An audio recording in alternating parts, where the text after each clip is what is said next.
এখানে তো শাশুড়ি সেম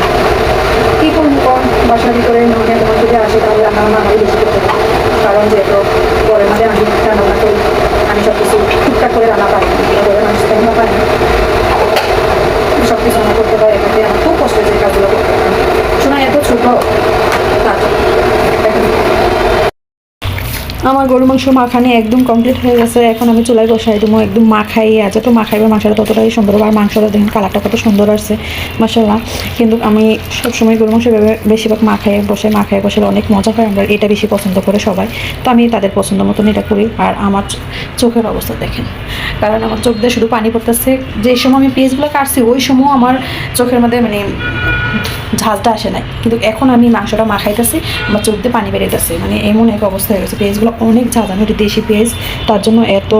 হয়েছে চোখ দিয়ে পানি এসে পড়ছে মাংস দেখুন কত সুন্দর হয়েছে মাশাআল্লাহ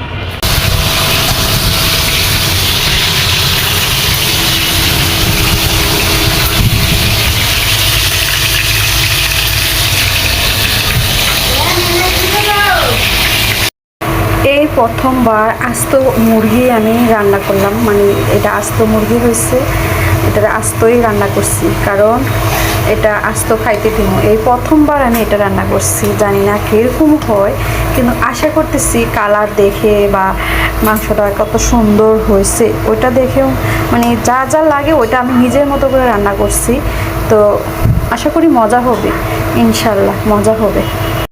ফাইনালি আমার গরু মাংস রান্না একদম কমপ্লিট এই যে আমার গরু মাংসটা এখন দেখুন কত সুন্দর কালার আসছে মাশাআল্লাহ মাশাআল্লাহ সবাই দেখে মাশাআল্লাহ বলবেন কারণ আমার প্রত্যেক দিনে মানে যে সময় আমি মাংস বা যাই কিছু রান্না করি সবাই খুব খেয়ে প্রশংসা করে তার জন্য তো আমি খুব কষ্ট করে তাদের জন্য রান্না করে আর খেতে অনেক মজা হয় দেখতেই পারতেছেন কালারটা কত জুস আসছে কারণ সত্যি মজা তো হবে কালার যদি সুন্দর হয় খেতে অনেক ভালো লাগে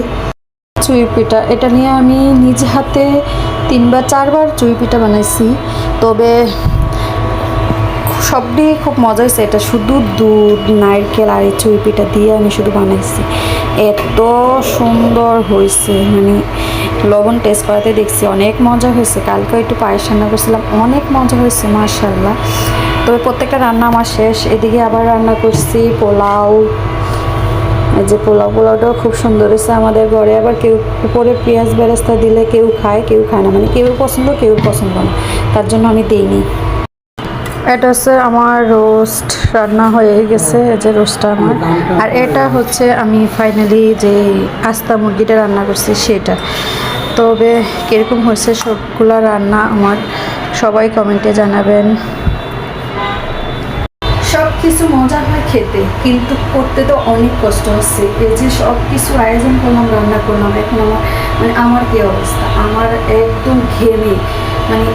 গরমে একদম অবস্থা খুবই খারাপ হয়ে গেছে এই জন্য সারা শরীর ঘাইমা ভিজে গেছে আর আমি এখনও চুলার পর বেড়ে রান্না করতেছি এত গরম